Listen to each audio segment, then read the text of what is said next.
ನಮಸ್ಕಾರ ಸ್ನೇಹಿತರೆ, ಮಸ್ತ್ ಮಗ ಚಾನಲ್ಗೆ ಸ್ವಾಗತ. ನಾನು ಅಮರ್ ಪ್ರಸಾದ್. ಬಾಂಗ್ಲಾ ಪರಿಸ್ಥಿತಿ ಕೈ ಮೀರಿದೆ, ರಣರಂಗ ಆಗೋ ಹಂತಕ್ಕೆ ಬಂದು ನಿಂತಿದೆ. ಒಸ್ಮಾನ್ ಹದಿ ಮತ್ತು ಚಂದು ದಾಸ್ ಹತ್ಯೆ ನಂತರ ಹತ್ಕೊಂಡಿರೋ ಬೆಂಕಿ ಈಗ ದಿಲ್ಲಿ, ಢಾಕಾ, ರಾಯಭಾರ ಕಚೇರಿಗಳವರೆಗೂ ಬಂದು ನಿಂತಿದೆ. ವೀಸಾ ಕೇಂದ್ರಗಳನ್ನೇ ಮುಚ್ಚಿಬಿಟ್ಟಿದ್ದಾರೆ. ಎರಡು ಕಡೆ ರಾಯಭಾರ ಕಚೇರಿ ಮುಂದೆ ಜನ ರೊಚ್ಚಿಗೆದ್ದು ಪ್ರತಿಭಟಿಸ್ತಾ ಇದ್ದಾರೆ. ಅಷ್ಟೇ ಅಲ್ಲ, ವಿಚಾರ ಸೀರಿಯಸ್ ಆಗ್ತಿದ್ದ ಹಾಗೆ ಭಾರತ ತನ್ನ ಒಂದಿಡೀ ಆರ್ಮಿ ಬೆಟಾಲಿಯನ್ನ ತ್ರಿಪುರಾ ಬಾಂಗ್ಲಾ ಗಡಿಗೆ ರವಾನಿಸಿದೆ.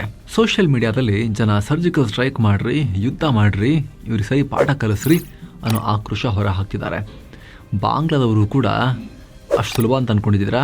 ಬನ್ನಿ ಬನ್ನಿ, ಧೈರ್ಯ ಇದ್ರೆ ಬನ್ನಿ ಅಂತ ಅವ್ರು ಸೋಷಿಯಲ್ ಮೀಡಿಯಾದಲ್ಲಿ ಅವ್ರ ಕಡೆಯವರು ಕೂಡ ಕಾಮೆಂಟ್ಗಳನ್ನು, ಪೋಸ್ಟ್ಗಳನ್ನು ಹಾಕೋಕೆ ಶುರು ಮಾಡಿದ್ದಾರೆ. ಒಂದು ವೇಳೆ ಸನ್ನಿವೇಶ ಬಂತು ಅಂದರೆ 1971 ತರ ಬಾಂಗ್ಲಾ ಹುಟ್ಟೋಕೆ ಪಾಕ್ನೊಂದಿಗೆ ಭಾರತ ಯುದ್ಧ ಮಾಡಿತ್ತಲ್ಲ, ಹಾಗೆ ಇವಾಗಲೂ ಕೂಡ ಬಾಂಗ್ಲಾದಲ್ಲಿ ತನ್ನ ಹಿತಾಸಕ್ತಿಗಳನ್ನು ಕಾಪಾಡಿಕೊಳ್ಳೋಕೆ ಭಾರತ ಯುದ್ಧ ಮಾಡಬೇಕಾಗಿರೋ ಪರಿಸ್ಥಿತಿ ಬಂದರೆ, ಚಿತ್ತಗಾಂಗನ್ನು ಕತ್ತರಿಸಿ ಇಂಡಿಪೆಂಡೆಂಟ್ ಕಂಟ್ರಿ ಮಾಡಿ ಅವರಿಗೆ ಬೆಂಬಲ ಕೊಡೋದು ಅಥವಾ ಅದನ್ನು ವಶಕ್ಕೆ ಪಡೆಯೋದು, ಆ ಮೂಲಕ ಬಂಗಾಳ ಕೊಲ್ಲಿಗೆ, ನಾರ್ತ್ ಈಸ್ಟ್ಗೆ ಆಕ್ಸೆಸ್ ಪಡೆಯೋಕೆ ಭಾರತ ಕಾರ್ಯಾಚರಣೆ ಮಾಡಬೇಕು, ಯುದ್ಧ ಮಾಡಬೇಕು ಅನ್ನೋ ಪರಿಸ್ಥಿತಿ ಬಂದರೆ ಏನಾಗುತ್ತೆ?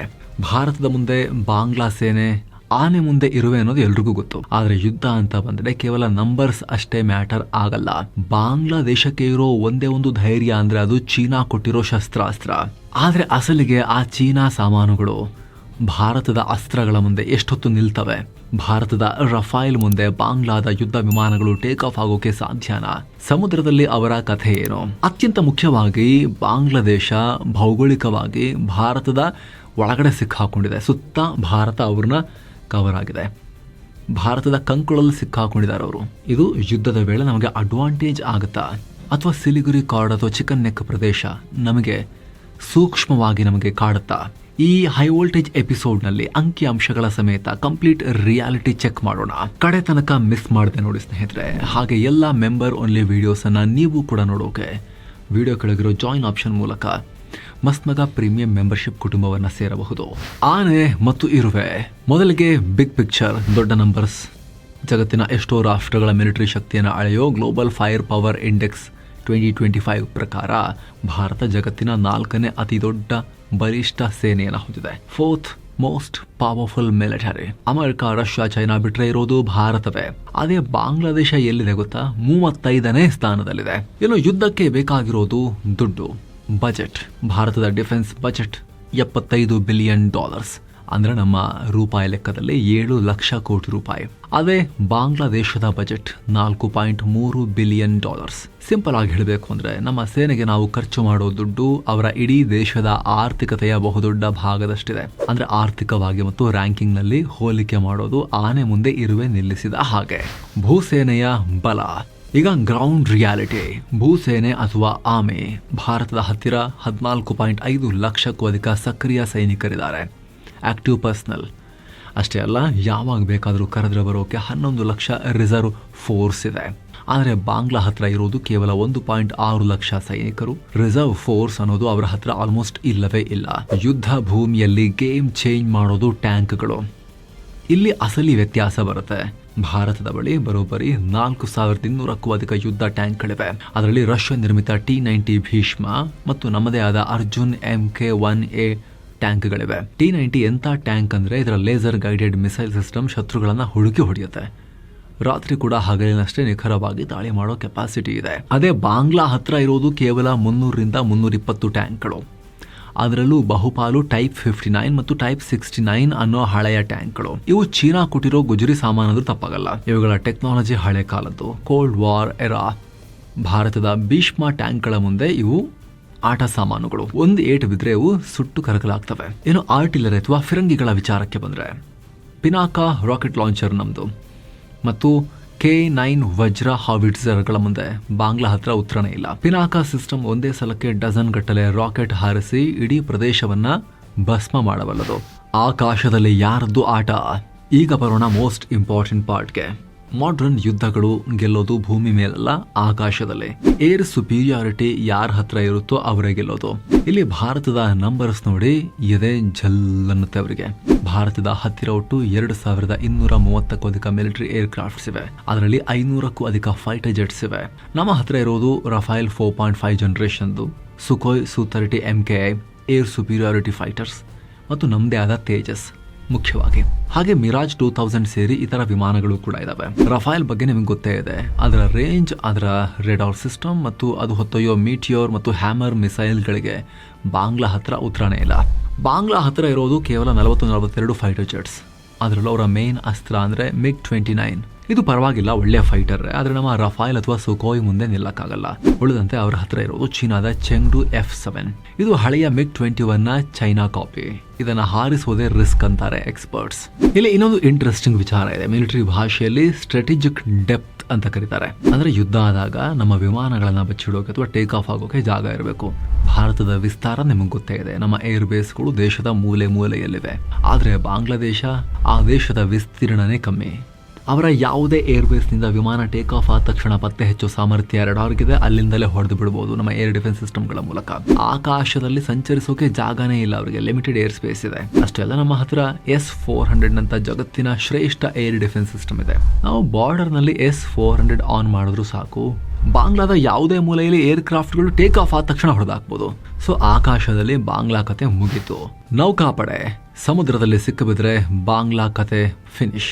ಸಮುದ್ರದಲ್ಲಿ ಭಾರತಕ್ಕಿರೋ ಅಡ್ವಾಂಟೇಜ್ ಬೇರೆ, ಇನ್ನು ನೆಕ್ಸ್ಟ್ ಲೆವೆಲ್ ನಲ್ಲಿದೆ ಬಾಂಗ್ಲಾ ಮುಂದೆ. ಬಾಂಗ್ಲಾದೇಶಕ್ಕೆ ವ್ಯಾಪಾರ ಮಾಡೋಕೆ, ಪೆಟ್ರೋಲ್ ಡೀಸೆಲ್ ತರಿಸ್ಕೊಳ್ಳೋಕೆ ಇರೋ ಒಂದೇ ದಾರಿ ಬಂಗಾಳ ಕೊಲ್ಲಿ.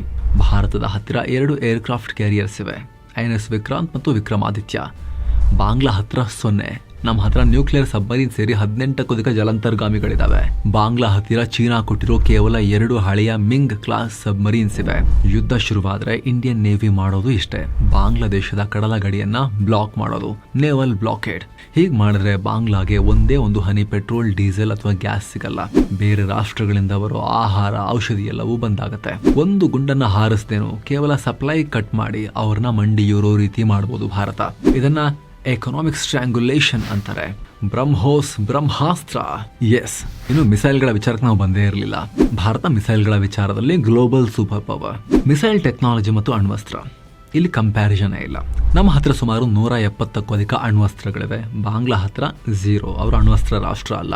ನಮ್ಮ ಹತ್ರ ಇರೋ ಬ್ರಹ್ಮೋಸ್ ಪ್ರಪಂಚದ ಅತಿ ವೇಗದ ಕ್ರೂಸ್ ಮಿಸೈಲ್. ಇದನ್ನ ತಡೆಯೋಕೆ ಬಾಂಗ್ಲಾ ಹತ್ರ ಯಾವುದೇ ಸಿಸ್ಟಮ್ ಇಲ್ಲ. ನಾವು ಲಕ್ನೋ ಅಥವಾ ಕೋಲ್ಕತ್ತಾದಲ್ಲಿ ಕೂತು ಬಟನ್ ಒತ್ತಿದ್ರೆ ಅದು ಪಿನ್ ಪಾಯಿಂಟ್ ಅಕ್ಯುರಸಿಯಲ್ಲಿ ಹೋಗಿ ಟಾರ್ಗೆಟ್ ಹೊಡೆಯುತ್ತೆ. ಹಾಗೆ ಅಗ್ನಿ, ಪೃಥ್ವಿ ಸೀರೀಸ್ ಮಿಸೈಲ್ಗಳ ದೊಡ್ಡ ಬತ್ತಳಿಕೆ ಇದೆ ನಮ್ಮ ಹತ್ರ. ಬಾಂಗ್ಲಾ ಹತ್ರ ಇರೋದಿಲ್ಲ ಶಾರ್ಟ್ ರೇಂಜ್ ಮಿಸೈಲ್ಸ್ ಮಾತ್ರ. ಚಕ್ರವ್ಯೂಹ ಬಾಂಗ್ಲಾ ಪಾಲಿಗೆ ಭೂಪಟವೇ ಶಾಪ. ಕಡೆಯದಾಗಿ ಜಿಯೋಗ್ರಫಿ ನೋಡಿ, ಬಾಂಗ್ಲಾದ ಮ್ಯಾಪ್ ನೋಡಿ. ಆ ದೇಶದ 3 ಕಡೆಯಿಂದಲೂ ಭಾರತ ಸುತ್ತುವರೆದಿದೆ. ಸಮುದ್ರದಲ್ಲೂ ಕೂಡ ಮುಚ್ಚಾಕಕ್ಕೆ ನಮ್ಮ ನೇವಿ ಸಾಕು, ಕವರ್ ಆಗಿ ನಿಂತ್ಕೊಂಡ್ರೆ ಸಾಕು ಬ್ಲಾಕೇಡ್ ಮಾಡಕ್ಕೆ. ನಮ್ಗೆ ದೊಡ್ಡ ಅಡ್ವಾಂಟೇಜ್ ಇದು. ನಾವು 3 ದಿಕ್ಕಿನಿಂದಲೂ ಭೂಮಿಯಲ್ಲಿ ಮತ್ತು ಸಮುದ್ರದಲ್ಲಿ 4 ದಿಕ್ಕು ಏಕಕಾಲದಲ್ಲಿ ಅವರಿಗೆ ಹೊಡೆಯಬಹುದು. ಆದ್ರೆ ನಮಗಿರೋ ಒಂದೇ ಒಂದು ವೀಕ್ನೆಸ್ ಅಂದ್ರೆ ಸಿಲಿಗುರಿ ಕಾರಿಡಾರ್ ಅಥವಾ ಚಿಕನ್ ಸ್ನೆಕ್ ಪ್ರದೇಶ. ಇದು ಕೇವಲ 20-22 ಕಿಲೋಮೀಟರ್ ದಪ್ಪ ಇದೆ ಈ ಪ್ರದೇಶ ಅಥವಾ ಅಗಲ ಇದೆ. ಈಶಾನ್ಯ ಭಾರತವನ್ನ ಕನೆಕ್ಟ್ ಮಾಡೋ ಜಾಗ ಇದು. ಬಾಂಗ್ಲಾದೇಶ ಇಲ್ಲೇನಾದ್ರೂ ತೊಂದರೆ ಕೊಡಬಹುದು, ಆ ರೀತಿ ಪ್ರಯತ್ನ ಪಡಬಹುದು. ಅದೊಂದು ಮೇಜರ್ ರಿಸ್ಕ್. ಆದ್ರೆ ಅದಕ್ಕೆ ಬೇಕಾಗಿರೋ ವ್ಯವಸ್ಥೆಯನ್ನ ಕೂಡ ಭಾರತ ಮಾಡಿಬಿಟ್ಟಿದೆ. ಅಲ್ಲಿ ಹೆವಿ ಡಿಪ್ಲಾಯ್ಮೆಂಟ್ ಮಾಡಿದೆ. ಅದು ನಮ್ಮ ವೀಕೆಸ್ಟ್ ಪಾಯಿಂಟ್ ಅಲ್ಲ, ಸ್ಟ್ರಾಂಗೆಸ್ಟ್ ಪಾಯಿಂಟ್ ಆಗಬೇಕು ಅಂತ ಹೇಳಿ. ತ್ರಿಶಕ್ತಿ ಕೋರ್ ಸೇರಿದ ಹಾಗೆ ಅಲ್ಲಿ ಮಿಸೈಲ್ಗಳು, ಏರ್ ಡಿಫೆನ್ಸ್ ಸಿಸ್ಟಮ್ಗಳು, ಯುದ್ಧ ವಿಮಾನಗಳು ಎಲ್ಲವನ್ನ ಅಲ್ಲಿ ಭಾರತ ತುಂಬಾ ಬಲಶಾಲಿಯಾಗಿ ಅಲ್ಲಿ ನಮ್ಮ ಡಿಫೆನ್ಸ್ ವ್ಯವಸ್ಥೆಯನ್ನ ಮಾಡ್ಕೊಂಡ್ಬಿಟ್ಟಿದೆ. ಇತ್ತೀಚಿನ ದಿನಗಳಲ್ಲಿ ಜಾಸ್ತಿ ಮಾಡಿದೆ. ಇನ್ನೊಂದು ವಿಚಾರ ಸ್ನೇಹಿತರೆ, ಬಾಂಗ್ಲಾದೇಶದ 70ರಷ್ಟು ಆಯುಧಗಳು ಚೈನಾ ಮೇಡ್. ಯುದ್ಧ ಆದ್ರೆ ಚೀನಾ ಸಹಾಯಕ್ಕೆ ಬರುತ್ತಾ? ಕಷ್ಟ ಇದೆ. ಯಾಕಂದ್ರೆ ನಾವು ಬಂಗಾಳ ಕೊಲ್ಲಿಯನ್ನ ಬ್ಲಾಕ್ ಮಾಡಿದ್ರೆ ಚೀನಾ ಅಲ್ಲಿಗೆ ಬರೋಕೆ ದಾರಿನೇ ಇಲ್ಲ. ಗೆಲುವು ಸುಲಭ ಆದ್ರೆ ಎಲ್ಲಾ ಡೇಟಾ, ಟೆಕ್ನಾಲಜಿ ಮತ್ತು ಪವರ್ ನೋಡಿದ್ರೆ ಒಂದು ವಿಚಾರ ಕ್ಲಿಯರ್.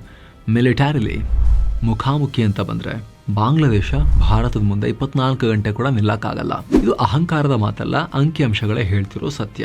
ಆದ್ರೆ ಒಂದು ದೇಶದ ಮೇಲೆ ದಾಳಿ ಮಾಡೋದು ಅಥವಾ ಯುದ್ಧ ಮಾಡೋದು ಅಷ್ಟು ಸುಲಭ ಇಲ್ಲ.